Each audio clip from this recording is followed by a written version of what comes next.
Сегодня у нас большой обзор светящихся ошейников и брелочков для собак. Светящиеся ошейники – мой обязательный элемент на вечерней прогулке. Я всегда контролирую, чем заняты мои собаки в свободном полете, и светящийся ошейник мне очень в этом помогает. Первый такой ошейник у меня появился около 10 лет назад. Это была модель Night Dog от Night Eyes. Внутри у него светопроводящая жила, которая обеспечивает свечение всего ошейника, включение и выключение нажатием. Также есть мигающий режим. Застежка Fastex, есть кольцо для поводка и пластиковый регулятор длины. Вот это светоотражающая полоса для дополнительной безопасности.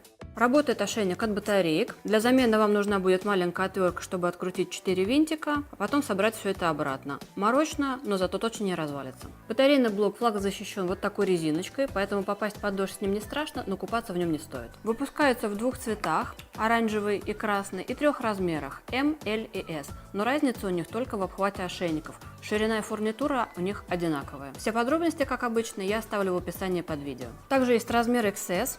Он меньше по всем параметрам, выпускается в розовом и лимонных цветах. Плюс такого ошейника то, что он является 2 в 1. И ошейник, и светящийся аксессуар, потому что остальные модели не предполагают крепления поводка. Но тут есть загвоздка. Из-за объемной жилы регулятор фиксируется недостаточно плотно, и если ваша собака тянет, обхват ошейника может увеличиваться, что небезопасно. Еще один минус – это более тусклое свечение ошейника. Нейлон сверху съедает часть света и по сравнению с остальными моделями светит более тускло. К тому же вот эта часть не светится совсем, а это почти 15 сантиметров. В общем, этими ошейниками я была не сильно довольна, но других вариантов на тот момент не было. Хотя был еще китайский аналог, но там еще нейлон красился. Я продолжала поиски удобной для меня светяшки и попробовала брелки-маячки от Night Eyes. Кроме более доступной цены, они мне понравились более ярким светом. Вешается этот брелок на обычный ошейник. Карабин стальной и цельно литой с брелком, поэтому не оторвется. Собственно, брелок представляет из себя 2 половинки из достаточно мягкого пластика, внутри начинка, кнопка, батарейка и светодиод. В целом брелки всем хороши, кроме одного. Если собака идет от вас, свет от маячка не видно. Но именно брелки любимы владельцами пушистых собак. В длинной шерсти ошейник теряется и практически незаметен, а брелок свисает и его хорошо видно. Практически идеальный для меня ошейник появился у новых моделей от Pet Safety и Easy Dog. Ошейники очень яркие за счет нескольких светодиодов, и вот так они выглядят изнутри.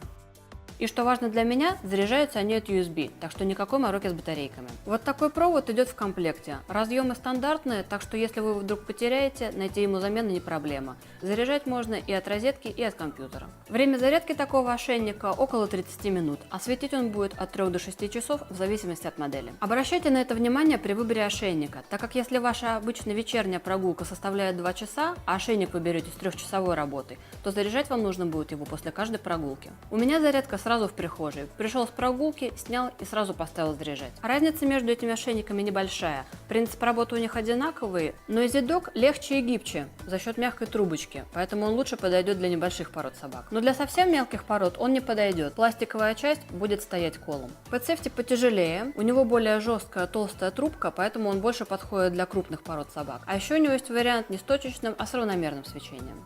Вот так он выглядит изнутри. Размер у всех этих ошейников один, и нужный обхват подбирается просто отрезанием ненужной части. Эти ошейники имеют широкую гамму цветов и 3 режима свечения. Истеричное мигание, просто мигание и ровный свет. Так что, имея 3 собак, я легко различаю их в темноте, у каждой свой цвет. 2 момента, на которые нужно обратить внимание с такими ошейниками. Во-первых, застежка. Она сделана грубо и может ломаться. У меня такое тоже было. Я просто залила ее клеем, одевается ошейник через голову, поэтому не проблема. Второе, вот эти резиновые заглушки. Они на всех моделях держатся одинаково плохо, а у меня их просто оторвал ребенок, поэтому аккуратнее с попаданием влаги на разъем. Такого же плана ошейники есть еще у Trixie и Hunter. Но Trixie меньше диодов на ту же длину, а Hunter проигрывал по яркости свечения. Поэтому в зоомагазине Pardi их больше нет, а так как все ошейники на обзор оттуда, то и показать я вам их не могу.